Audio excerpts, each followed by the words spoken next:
ایک دفعہ کا ذکر ہے، ایک جنگل میں بہت سارے جانور رہتے تھے۔ وہاں ایک جماعت بہادر اور مہم جو جانوروں کی تھی۔ یہ جانور بہت خاص تھے، ہر ایک کے پاس ایک خاص صلاحیت تھی جو انہیں ایک دوسرے سے مختلف کرتی تھی۔ لیو شیر، جو اپنی بہادری اور طاقت کے لیے مشہور تھا، وہ کبھی بھی کسی چیلنج سے پیچھے نہیں ہٹتا اور ہمیشہ اس پر کھڑا رہتا۔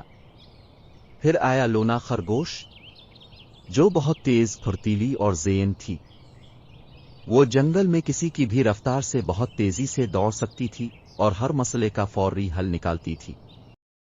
اس کی سب جانوروں کے ساتھ دوستی تھی کیونکہ وہ ہر ایک کے کام آتی تھی۔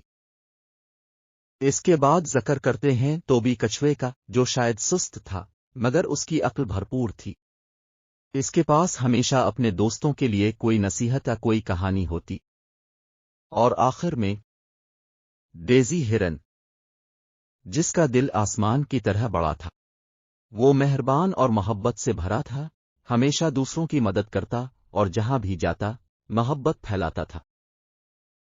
ان چار دوستوں نے مل کر بہت سارے مہمات کیے، رکاوٹوں اور مشکلات کا سامنا کیا، مگر چاہے کچھ بھی ہو وہ ہمیشہ ایک دوسرے کے ساتھ تھے اور اپسین میں ایک ساتھ کام کرتے تھے۔ وہ ایک دوسرے کی طاقت تھے۔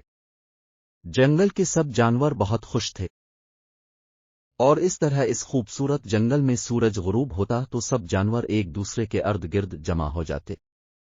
لیو شیر فخر سے دھاڑتا، لونا بے قراری سے پھرتی رہی، ٹوبی کچھوا کہا نہ ہے سناتا، اور ڈیزی ہرن اپنے دوستوں کی طرف گرملاہٹی مسکراہٹ کے ساتھ سب میں خوشیاں بانٹتا۔